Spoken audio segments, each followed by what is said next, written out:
Welcome to aspirant booster. ಈ ಒಂದು ಕ್ಲಾಸಲ್ಲಿ ಪೊಲಿಟಿ ಸೀರೀಸ್ನ ಸ್ಟಾರ್ಟ್ ಮಾಡ್ತಿದ್ದೀನಿ. Polity is nothing but Indian constitution. ಪೊಲಿಟಿನ ನಾನು ಕಂಪ್ಲೀಟ್ ಆಗಿ ಸೀರೀಸ್ ಆಗಿ ಸ್ಟಾರ್ಟ್ ಮಾಡ್ತಿದ್ದೀನಿ. ಅದರಲ್ಲಿ ಮೊದಲನೇದಾಗಿ ಬ್ಯಾಕ್ಗ್ರೌಂಡ್ ಆಫ್ ದ ಇಂಡಿಯನ್ ಕಾನ್ಸ್ಟಿಟ್ಯೂಷನನ್ನು ಈ ಒಂದು ಕ್ಲಾಸಲ್ಲಿ ನಾನು ಏನು ಮಾಡ್ತಿದ್ದೀನಿ, ಎಕ್ಸ್ಪ್ಲೇನನ್ನು ಮಾಡ್ತಿದ್ದೀನಿ. ತುಂಬಾ ಇಂಪಾರ್ಟೆಂಟು. ತುಂಬಾ ಕಾಂಪಿಟೇಟಿವ್ ಎಕ್ಸಾಮಲ್ಲಿ ಬ್ಯಾಕ್ಗ್ರೌಂಡ್ ರಿಲೇಟೆಡ್ ತುಂಬಾ ಕ್ವೆಶನ್ಸ್ಗಳು ಬಂದಿರೋದನ್ನು ನಾವಿಲ್ಲಿ ನೋಡ್ಬೋದು. ಏನಿದೆ ಹಿಸ್ಟಾರಿಕಲ್ ಬ್ಯಾಕ್ಗ್ರೌಂಡ್ ಅನ್ನೋದನ್ನ ನೋಡ್ತಾ ಹೋಗೋಣ. ಈ ಬೇಸಿಕ್ಸ್ ತಿಳ್ಕೊಂಡಲೇ ಮುಂದೆ ಬರುವ ಇಂಡಿಯನ್ ಕಾನ್ಸ್ಟಿಟ್ಯೂಷನ್ ನಮ್ಗೆ ಏನಾಗೋದಿಲ್ಲ, ರೀಚ್ ಆಗೋದಿಲ್ಲ. ಹಂಗಾಗಿ ಬೇಸಿಕ್ಸ್ ಅನ್ನೋದು ತುಂಬಾ ಇಂಪಾರ್ಟೆಂಟ್ ಆಗುತ್ತೆ. KPSC ಹಿಡಿದು UPSC ಕೂಡ ಪ್ರತಿಯೊಂದು ಎಕ್ಸಾಮಲ್ಲೂ ಕೂಡ ಈ ಬ್ಯಾಕ್ಗ್ರೌಂಡ್ ರಿಲೇಟೆಡ್ ಒಂದು ಕ್ವೆಶನ್ನ ನಾವು ಎಕ್ಸಾಮಿನೇಷನಲ್ಲಿ ಏನು ಮಾಡ್ಬೋದು, ಎಕ್ಸ್ಪೆಕ್ಟನ್ನು ಮಾಡ್ಬೋದು. ನೋಡೋಣ ಏನಿದೆ ಹಿಸ್ಟಾರಿಕಲ್ ಬ್ಯಾಕ್ಗ್ರೌಂಡ್ ಅಂತ. We are all know that Indian constitution as a long historical evaluation ಇದೆ. ಬಿಕಾಸ್ ಈ ಒಂದು Indian constitution is taken from various sources ಇಂದ ನಾವು ತಗೊಂಡಿದ್ದೀವಿ. Because we are under the colonial rule ಅಲ್ಲಿ ಇದ್ದು ನಾವು ಒಂದು ಇಂಡಿಯನ್ ಕಾನ್ಸ್ಟಿಟ್ಯೂಷನ್ ಅನ್ನ ಏನ್ ಮಾಡಿದ್ವಿ, ಫ್ರೇಮ್ ಅನ್ನ ಮಾಡಿದ್ವಿ. It is influenced by government of India act. ನಮ್ಮ ಇಂಡಿಯನ್ ಕಾನ್ಸ್ಟಿಟ್ಯೂಷನ್ ಮಾಡೋಕ್ಕೆ ಯಾವೆಲ್ಲ ಇಂಡಿಯನ್ ಗವರ್ನಮೆಂಟ್ ಆಫ್ ಆಕ್ಟ್ಗಳು ಇನ್ಫ್ಲೂಯೆನ್ಸ್ ಮಾಡಿದೆ ಅಂದರೆ 1909 ಆಕ್ಟ್ ಆಗಿರ್ಬೋದು, 1919 ಆಕ್ಟ್ ಆಗಿರ್ಬೋದು, 1935 act played very important role towards the framing the Indian constitution ಅಂತ ಕರಿಬೋದು. 1946 ಅಲ್ಲಿ constituent assembly was form to draft the constitution. The point should be noted. ಕೆಲವೊಂದು ಎಕ್ಸಾಮ್ಸ್ ಅಲ್ಲಿ ಕೇಳ್ತಾರೆ, ಯಾವ ಒಂದು ಇಯರ್ ಅಲ್ಲಿ ಕಾನ್ಸ್ಟಿಟ್ಯೂಂಟ್ ಅಸೆಂಬ್ಲಿ ಡ್ರಾಫ್ಟ್ ಫಾರ್ಮ್ ಆಯ್ತು ಅಂತ. ಯಾವ ಇಯರ್ ಅಲ್ಲಿ? 1946 ಅಲ್ಲಿ. Okay, next very important constituent assembly.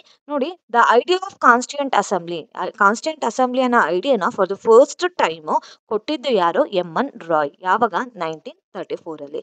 ಹೇಳ್ಬೋದು, who gave the idea of constituent assembly for the first time ಅಂತ. ಯಾರು ಕೊಟ್ಟಿದ್ದು? MN ರಾಯ್. ಯಾವಾಗ? 1934 ಅಲ್ಲಿ.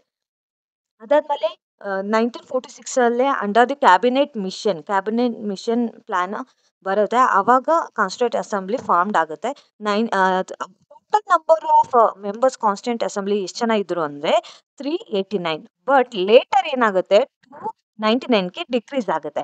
ಯಾಕೆ 389 ಇದ್ದಿದ್ದು 299ಗೆ ಡಿಕ್ರೀಸ್ ಆಯ್ತು ಅಂದ್ರೆ ದ ಪಾರ್ಟಿಷನ್ ಆಫ್ ಇಂಡಿಯಾ ಆಗುತ್ತೆ. ಪಾಕಿಸ್ತಾನ್ ಮತ್ತೆ ಇಂಡಿಯಾ ಅಂತ ಪಾರ್ಟಿಷನ್ ಆದ್ಮೇಲೆ ಏನಾಗುತ್ತೆ, ಈ ಒಂದು ನಂಬರ್ ರೆಡ್ಯೂಸ್ ಆಗುತ್ತೆ. ಯಾಕಂದ್ರೆ 389 ಒಳಗಡೆ ಇಂಡಿಯಾ ಮತ್ತೆ ಪಾಕಿಸ್ತಾನ ಎರಡೂ ಮೆಂಬರ್ಸ್ ಇರ್ತಾರೆ. ಡಿವೈಡ್ ಆದ್ಮೇಲೆ 299ಗೆ ಏನಾಗುತ್ತೆ, ಕಾನ್ಸ್ಟಿಟ್ಯೂಂಟ್ ಅಸೆಂಬ್ಲಿ ಮೆಂಬರ್ಸ್ಗಳು ಡಿಕ್ರೀಸ್ ಆಗಿರೋದನ್ನ ನಾವಿಲ್ಲಿ ನೋಡ್ಬೋದು. Okay, doctor Rajendra Prasad elected as a president of constituent assembly. The point should be noted. ಕೆಲವೊಂದು ಎಕ್ಸಾಮ್ ಅಲ್ಲಿ ಕೇಳ್ತಾರೆ, who you become the interim president ಯಾರು ಅಂತ. Interim is nothing but temporary chairman ಯಾರಾಗಿದ್ರು ಅಂತ ಕೆಲವೊಂದು ಎಕ್ಸಾಮ್ ಅಲ್ಲಿ ಆಲ್ರೆಡಿ ಕೇಳಿದ್ದಾರೆ. Sachchidananda Sinha. The point should be noted. ನಾವು ಚೇರ್ಮನ್ ಅಂದ ತಕ್ಷಣ ರಾಜೇಂದ್ರ ಪ್ರಸಾದ್ನ ನೆನಪಲ್ಲಿ ಇಟ್ಕೊಂತೀವಿ. ಕ್ವೆಶನ್ ಏನ್ ಕೇಳಿದ್ದಾರೆ, elected president of the constituent assembly ಅಂತ ಹೇಳಿದ್ರೆ ನೀವು ಡಾಕ್ಟರ್ ರಾಜೇಂದ್ರ ಪ್ರಸಾದ್ ಅವ್ರನ್ನ ಹೆಸರನ್ನ ಹೇಳ್ಬೇಕಾಗುತ್ತೆ. ಅದೇ who was the temporary chairman of constituent assembly ಅಂದ್ರೆ ಡಾಕ್ಟರ್ ಸಚ್ಚಿದಾನಂದ ಸಿನ್ಹಾ. ಇದು ತುಂಬಾ ಎಕ್ಸಾಮ್ಸ್ ಅಲ್ಲಿ ಕೇಳಿದ್ದಾರೆ. ತುಂಬಾ ಜನ ಆಸ್ಪಿರೆಂಟ್ಸು ಕನ್ಫ್ಯೂಷನ್ ಮಾಡ್ಕೊಂಡು ರಾಂಗ್ ಆನ್ಸರ್ಸ್ನ ಮಾರ್ಕ್ ಮಾಡಿ ಬಂದಿರೋದನ್ನ ನೋಡ್ಬೋದು. ಹಾಗಾಗಿ ಈ ಪಾಯಿಂಟ್ ಅನ್ನ ನೆನಪಲ್ಲಿ ಇಟ್ಕೊಳ್ಳಿ. ಎಲೆಕ್ಟೆಡ್ ಮೆಂಬರ್ ಅಂದ್ರೆ ಡಾಕ್ಟರ್ ರಾಜೇಂದ್ರ ಪ್ರಸಾದ್. ಟೆಂಪ್ರವರಿ ಅಥವಾ interim president of the constituent assembly ಅಂತ ಕೇಳಿದ್ರೆ ಸಚ್ಚಿದಾನಂದ ಸಿನ್ಹಾ ಅಂತ ಹೇಳ್ಬೋದು. Chairman president both are same. Okay, drafting ಕಮಿಟಿಯ ಚೇರ್ಪರ್ಸನ್ ಯಾಗಿರ್ತಾರೆ? We are all know that doctor BR Ambedkar. Okay, next very very important, the sources of the Indian constitution. Indian constitution ನಾವು already ಹೇಳ್ದಂಗೆ ನಾವು different ಕಂಟ್ರಿಯ ಕಾನ್ಸ್ಟಿಟ್ಯೂಷನನ್ನು ರೆಫರನ್ನು ಮಾಡಿ ಸೋರ್ಸಸ್ಸನ್ನು ಇಟ್ಕೊಂಡು ನಾವು ಇಂಡಿಯನ್ ಕಾನ್ಸ್ಟಿಟ್ಯೂಷನನ್ನು ಮಾಡಿರೋವಂಥದ್ದು. ನೋಡಿ, ನಾವು British constitution, it is nothing but ಬ್ರಿಟನ್ನ ಕಾನ್ಸ್ಟಿಟ್ಯೂಷನ್ ಅಥವಾ UK ಅಂತ ಕರಿತೀವಿ. ಇಲ್ಲಿಂದ ನಾವು ಯಾವೆಲ್ಲ ಕಾನ್ಸೆಪ್ಟ್ನ ಬಾರೋ ಮಾಡಿದ್ದೀವಿ ಅಂದರೆ ಪಾರ್ಲಿಮೆಂಟರಿ ಸಿಸ್ಟಮು ಮತ್ತು ರೂಲ್ ಆಫ್ ಲಾನ ಬಾರೋ ಮಾಡಿದ್ದೀವಿ. USA ಕಾನ್ಸ್ಟಿಟ್ಯೂಷನಿಂದ ಫಂಡಮೆಂಟಲ್ ರೈಟ್ಸು ಮತ್ತು ಜುಡಿಷಿಯಲ್ ರಿವ್ಯೂನ ಮಾಡಿದ್ದೀವಿ. ಐರಿಷ್ ಅಥವಾ ಐರ್ಲ್ಯಾಂಡ್ ಅಂತ ಕರಿತೀವಿ DPSP ಅಂತ ನಿಮ್ಗೆ ಗೊತ್ತಿದೆ, direct principle of state policy. DPSPನ ಬಾರೋನ ಮಾಡಿದ್ದೀವಿ. Canadian constitution federation with strong ಸೆಂಟರ್ನ ಬಾರೋ ಮಾಡಿದ್ದೀವಿ. ಆಸ್ಟ್ರೇಲಿಯನ್ ಕಾನ್ಸ್ಟಿಟ್ಯೂಷನ್ ಇಂದ ಕಂಕರೆಂಟ್ ಲಿಸ್ಟನ್ನ ಬಾರೋವನ್ನ ಮಾಡಿದ್ದೀವಿ. ಇನ್ನೂ ತುಂಬ ಲಿಸ್ಟ್ಗಳು ಇದೆ, ಅದನ್ನು ಸಪ್ರೇಟ್ ಕ್ಲಾಸಸ್ಸಲ್ಲಿ ಮಾಡ್ತೀನಿ. ಒಂದು ಬೇಸಿಕ್ಸ್ ನಾಲೆಜ್ನ ನಾನು ಏನು ಮಾಡ್ತಿದ್ದೀನಿ, ಇಲ್ಲಿ ಕೊಡ್ತಾ ಹೋಗಿದ್ದೀನಿ. ಓಕೆ, ಈಗ ನೆಕ್ಸ್ಟ್ ನೋಡೋಣ. ಓಕೆ, ಡ್ರಾಫ್ಟಿಂಗ್ ಪ್ರೋಸೆಸ್ ಹೇಗಾಯಿತು? ತುಂಬ ಎಕ್ಸಾಮ್ಸಲ್ಲಿ ಕೇಳಿದ್ದಾರೆ. ಇದನ್ನೆಲ್ಲ ನಾವು ನೆಗ್ಲೆಕ್ಟ್ ಮಾಡೋಂಗಿಲ್ಲ.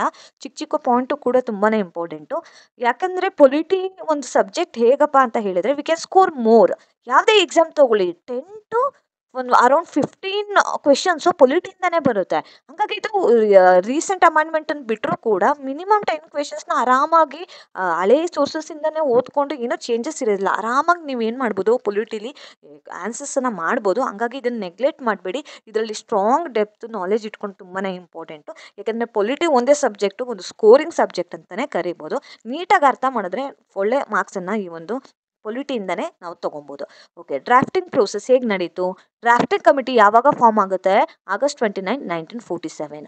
ಎಷ್ಟು ಟೈಮ್ ತೊಗೊಂಡು? 2 years 11 months 18 daysನ ಒಂದು ಇಂಡಿಯನ್ ಕಾನ್ಸ್ಟಿಟ್ಯೂಷನ್ನ ಫ್ರೇಮ್ ಮಾಡೋಕ್ಕೆ ತೊಗೊಂಡಂಥ ಒಂದು ಟೈಮ್, ಒಂದು ಪೀರಿಯಡ್ ಅಂತಲೇ ಕೇಳ್ಬೋದು. ಆಲ್ರೆಡಿ ಕೆಲವೊಂದು SDA FD ಎಕ್ಸಾಮ್ ಆಲ್ರೆಡಿ ಬಂದಿದೆ. ಎಷ್ಟು ಇಯರನ್ನು ತೊಗೊಂಡಿದ್ದಾರೆ? 2 years 11 months 18 days. First draft ಸಬ್ಮಿಟನ್ನು ಮಾಡ್ತಾರೆ February 1948. Okay, when we adopted Indian constitution, very important, 26 November 1949. ಯಾವಾಗ ಎನ್ಫೋರ್ಸ್ ಆಯಿತು? 26 January 1950. ಇದು ತುಂಬಾ ಇಂಪಾರ್ಟೆಂಟು, ನೋಟ್ ಮಾಡ್ಕೊಳ್ಳಿ. ತುಂಬ ಎಕ್ಸಾಮ್ಸಲ್ಲಿ ಬಂದಿದೆ. ತುಂಬ ಜನ ಕನ್ಫ್ಯೂಷನ್ ಕೂಡ ಮಾಡಿಕೊಂಡು ರಾಂಗ್ ಆನ್ಸರ್ಸ್ನ ಮಾಡಿರೋದನ್ನು ನೋಡ್ಬೋದು. ಅಡಾಪ್ಟ್ ಅಂತ ಬಂದಾಗ 26 November 1949. Enforcement came into force ಅಂತ ಬಂದಾಗ 26 January 1950. ತುಂಬಾ ಇಂಪಾರ್ಟೆಂಟ್, ಈ ಪಾಯಿಂಟನ್ನು ನೆನಪಲ್ಲಿ ಇಟ್ಕೊಳ್ಳೋ ಅಂಥದ್ದು. Very important. 26 Novemberನ ವಿ ಸೆಲೆಬ್ರೇಟ್ ಕಾನ್ಸ್ಟಿಟ್ಯೂಷನಲ್ ಡೇ ಆಗು ಕೂಡ ನಾವೇನು ಮಾಡ್ತೀವಿ? ಸೆಲೆಬ್ರೇಟನ್ನು ಮಾಡ್ತೀವಿ.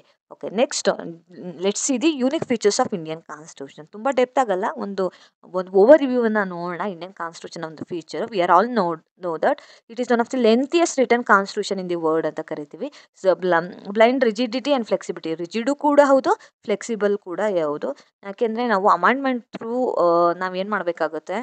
ಇಂಡಿಯನ್ ಕಾನ್ಸ್ಟಿಟ್ಯೂಷನ್ನ ಚೇಂಜನ್ನು ಮಾಡಬೇಕಾಗುತ್ತೆ. ಇದು federal structure with unitary bias ಅಂತ ಕರಿತೀವಿ. ನಮ್ಮಲ್ಲಿ ಫೆಡರಲ್ ಸ್ಟ್ರಕ್ಚರ್ ಅಂದರೆ ವೆರಿ ಇಂಪಾರ್ಟೆಂಟ್. ಸೆಂಟ್ರಲ್ ಗೌರ್ನಮೆಂಟ್ ಅಂತಲೂ ಇದೆ, ಸ್ಟೇಟ್ ಗೌರ್ನಮೆಂಟು ಕೂಡ ಇದೆ. ಹಂಗಾಗಿ ಫೆಡರಲ್ ಸ್ಟ್ರಕ್ಚರ್ ಆಗಿದೆ. ನಮ್ಮಲ್ಲಿ ಪಾರ್ಲಿಮೆಂಟರಿ ಫಾರ್ಮ್ ಆಫ್ ಗೌರ್ನಮೆಂಟ್ ಇದೆ. ಪಾರ್ಲಿಮೆಂಟರಿ ಫಾರ್ಮ್ ಆಫ್ ಗೌರ್ನಮೆಂಟ್ ಅಂದರೆ ಲೋಕಸಭಾ, ರಾಜ್ಯಸಭಾ. ಇಲ್ಲಿ prime minister is the head of the government ಆಗಿರ್ತಾರೆ. Independent and integrated judiciary. ಇಲ್ಲಿ ಇಂಡಿಪೆಂಡೆಂಟ್ ಜುಡಿಷಿಯರಿ ಇದೆ. Supreme court is the highest judiciary of India ಅಂತ ಕರಿಬೋದು. Okay, next the objective resolution. Very important. ತುಂಬ ಎಕ್ಸಾಮ್ಸಲ್ಲಿ already ಬಂದಿದೆ. Who gave the objective resolution? Who pass the objective resolution ಅಂದರೆ ಪಂಡಿತ್ ಜವಾಹರ್ಲಾಲ್ ನೆಹರು. ಜವಾಹರ್ಲಾಲ್ ನೆಹರು ಅವರು 13 December 1946 object ರೆಸಲ್ಯೂಷನ್ನ ಪಾಸನ್ನು ಮಾಡ್ತಾರೆ, ಮೂವನ್ನು ಮಾಡ್ತಾರೆ. Very important. ಆಬ್ಜೆಕ್ಟಿವ್ ರೆಸಲ್ಯೂಷನ್ ಯಾಕೆ ತುಂಬ ಇಂಪಾರ್ಟೆಂಟ್ ಆಗುತ್ತೆ ಅಂತ ಹೇಳಿದರೆ, it is one of the foundation of preamble ಅಂತ ಕರಿತೀವಿ. ನಮ್ಮ ಪ್ರಿಯಾಂಬಲ್ ಬರೋಕ್ಕೂ ಕೂಡ ಆಬ್ಜೆಕ್ಟಿವ್ ರೆಸಲ್ಯೂಷನ್ ತುಂಬಾ ಇಂಪಾರ್ಟೆಂಟ್ ರೋಲನ್ನು ಪ್ಲೇ ಮಾಡಿದೆ. ಹಾಗಾಗಿ ಆಬ್ಜೆಕ್ಟಿವ್ ರೆಸಲ್ಯೂಷನನ್ನು ನಾವು ಅಡಾಪ್ಟನ್ನು ಮಾಡ್ಕೊಂಡಿದ್ದು 26 January 1947. ನೋಡಿ, ಇಂಪಾರ್ಟೆಂಟಾಗಿ ಇಲ್ಲಿ 2 questions, 2 to 3 questions examination rice ಆಗ್ಬೋದು. ಒಂದು ಕ್ವೆಶನ್ ಏನು? ಹೂ ಗೇವ್ ದಿ ಆಬ್ಜೆಕ್ಟಿವ್ ರೆಸಲ್ಯೂಷನ್ ಅಂತ. ಆಬ್ಜೆಕ್ಟಿವ್ ರೆಸಲ್ಯೂಷನ್ನ ಕೊಟ್ಟಿದ್ದು ಯಾರು? ಪಂಡಿತ್ ಜವಾಹರ್ಲಾಲ್ ನೆಹರು. ಯಾವಾಗ ಮೂವ್ ಆಗುತ್ತೆ ಆಬ್ಜೆಕ್ಟಿವ್ ರೆಸಲ್ಯೂಷನ್ನು? ಅದು ಕೂಡ ಕ್ವೆಶನ್ ರೈಸ್ ಆಗ್ಬೋದು. 13 December 1949. Which resolution become the foundation for the preamble ಅಂತ ಕೇಳಿದಾಗ ಅದು ಯಾವುದು? ಆಬ್ಜೆಕ್ಟಿವ್ ರೆಸಲ್ಯೂಷನ್ ಏನಾಗುತ್ತೆ? ತುಂಬ ಫೌಂಡೇಶನ್ ಆಗುತ್ತೆ ಪ್ರಿಯಾಂಬಲನ್ನು ಆಗೋಕ್ಕೆ. When we adopted objective resolution ಅಂತ ಬಂದಾಗ 22 January 1949. ಇದು ತುಂಬಾ important examination point of view. Very important. Already ನಾನು ಎಕ್ಸ್ಪ್ಲೈನ್ ಮಾಡಿದೆ. When we adopt constitution 26 November 1949. When came into enforce ಅಥವಾ came into effect 26 January 1950. That's why we celebrate 26 Januaryನ republic day ಆಗಿ ಸೆಲೆಬ್ರೇಟನ್ನು ಮಾಡ್ತೀವಿ. As well as ಯಾಕೆ 26 Januaryನೇ ನಾವು constitution of India enforce ಮಾಡಿದ್ವಿ ಅಂದರೆ ಅದಕ್ಕೊಂದು ರೀಸನ್ ಕೂಡ ಇದೆ. 26 January ಏನಾಗಿತ್ತು? 1930 ಡಿಕ್ಲರೇಷನ್ ಆಫ್ ಪೂರ್ಣ ಸ್ವರಾಜ್ ಆಗಿತ್ತು. ಹಂಗಾಗಿ ನಾವು 26 Januaryನ ನಾವು ರಿಪಬ್ಲಿಕ್ ಡೇ ಆಗಿ ಸೆಲೆಬ್ರೇಟನ್ನು ಮಾಡೋದು ಕೂಡ ಒಂದು ರೀಸನ್ ಅಂತಲೇ ಹೇಳ್ಬೋದು. ಓಕೆ, ಇದು ಈ ಒಂದು ಸೀರೀಸಲ್ಲಿ ಪೊಲಿಟಿನ ಒಂದು ಬ್ಯಾಕ್ಗ್ರೌಂಡ್ನ ಬೇಸಿಕ್ಸ್ನ ನಾನು ನಿಮ್ಗೆ ಹೇಳಿದ್ದೀನಿ. ಅಪ್ಕಮಿಂಗ್ ಕ್ಲಾಸಲ್ಲಿ ಉಳಿದಿರೋ ಕಾನ್ಸೆಪ್ಟ್ನ ಪೊಲಿಟಿನ ಎಕ್ಸ್ಪ್ಲೇನನ್ನು ಮಾಡ್ತೀನಿ. ಹಾಗಾಗಿ ತುಂಬ ಇನ್ಫಾರ್ಮೇಷನ್ ಬೇಕು. ಎಲ್ಲ ಯೂಟ್ಯೂಬಲ್ಲಿ ಆಲ್ರೆಡಿ 100+ ವೀಡಿಯೋಸ್ ಆಲ್ರೆಡಿ ಆಗಿದೆ. ಇದು ಮೆಂಟಲ್ ಎಬಿಲಿಟಿ ಅಂತೂ ಎಲ್ರಿಗೂ ಕೂಡ ರೀಚ್ ಆಗುತ್ತೆ. ಹಾಗಾಗಿ ಪೊಲಿಟಿ ಕೂಡ ಬೇರೆ ಸಬ್ಜೆಕ್ಟ್ಗಳನ್ನು ಕೂಡ ನಾನು ಸ್ಟಾರ್ಟ್ ಮಾಡಿದ್ದೀನಿ. ಆಸ್ಪಿರೆಂಟ್ ಬೂಸ್ಟರನ್ನು ಸಬ್ಸ್ಕ್ರೈಬ್ ಮಾಡಿ ನಿಮ್ಮ ಕ್ಲಾಸಸ್ನ ನೀಟಾಗಿ ಕಲೀರಿ. ಒಂದು ಫ್ರೀ ಪ್ಲ್ಯಾಟ್ಫಾರ್ಮ್ ಅಂತ ನಿಮ್ಗೆ ಕರಿಬೋದು. ಯಾಕೆಂದರೆ ಇಲ್ಲಿ ಎಲ್ಲದನ್ನು ಕೂಡ ನಾವು ಪರ್ಸಂಟೇಜಲ್ಲೇ ಮೋರ್ ದೆನ್ 10 to 11 ಟೈಪ್ಸ್ ಹೇಳ್ಕೊಟ್ಟಿದ್ದೀನಿ. ಹಂಗಾಗಿ ನಿಮಗೆ ಎಲ್ಲೋ ಒಂದು ಕಡೆ ಈ ಒಂದು ಫ್ರೀಯಾಗಿ ನಿಮಗೆ ಒಂದು ಸೋರ್ಸ್ ಅವೈಲೇಬಲ್ ಆಗ್ತಿದೆ. ಹಂಗಾಗಿ ಈ ಒಂದು ರಿಸೋರ್ಸಸ್‌ನ ಯೂಸ್ ಮಾಡ್ಕೊಳ್ಳಿ. ನಿಮ್ಮ ಕಾಂಪಿಟೇಟಿವ್ ಎಕ್ಸಾಮ್ ಕ್ರ್ಯಾಕ್ ಮಾಡೋಕ್ಕೆ ಒಂದು ಫೌಂಡೇಶನ್ ಅಂತ ನಾನು ಹೇಳಕ್ಕೆ ಇಷ್ಟಪಡ್ತೀನಿ. ನೀವು ಕೋಚಿಂಗ್ ಹೋಗಿ ತಗೊಳೋಕ್ಕಿಂತ ಫ್ರೀಯಾಗಿ ನಿಮ್ಗೆ ಇಲ್ಲಿ ಅವೈಲೇಬಲ್ ಆಗ್ತಿದೆ. ಈ ಅವೈಲೇಬಲ್ ಆಗೋ ರಿಸೋರ್ಸಸ್‌ನ ನೀವು ಯೂಸ್ ಮಾಡ್ಕೊಳ್ಳಿ. ನೀವು ಯೂಸ್ ಮಾಡ್ಕೊಂಡಿಲ್ಲ ಅಂದ್ರೂ ಕೂಡ ಒಬ್ಬ ಬಡ ಹುಡುಗ ಅಥವಾ ಒಬ್ಬ ಆಸ್ಪಿರೆಂಟು ಒಂದು ಕೋಚಿಂಗ್ ತಗೊಳಕ್ಕೆ ಆಗ್ದಲೇ ಇರೋ ಒಬ್ಬ ಸ್ಟೂಡೆಂಟ್ಸ್‌ಗೆ ಈ ಒಂದು ಆಸ್ಪಿರೆಂಟ್ ಬೂಸ್ಟರ್ ಚಾನಲ್‌ನ ಶೇರ್ ಮಾಡಿ. ಅವ್ರಿಗಾದ್ರೂ ಏನಾಗುತ್ತೆ ಯೂಸ್ ಆಗುತ್ತೆ. ಎಲ್ಲೋ ಒಂದು ಕಡೆ ಒಬ್ಬ ಬಡ ಸ್ಟೂಡೆಂಟ್ಸ್‌ಗೂ ನನ್ನ ಕ್ಲಾಸ್ ರೀಚ್ ಆಗಿ ಒಂದು ಎಕ್ಸಾಮ್‌ನ ಕ್ಲಿಯರನ್ನು ಮಾಡಿದ್ರೆ that is the greatest achievement for me ಅಂತಲೇ ಕರಿಬೋದು. Thank you.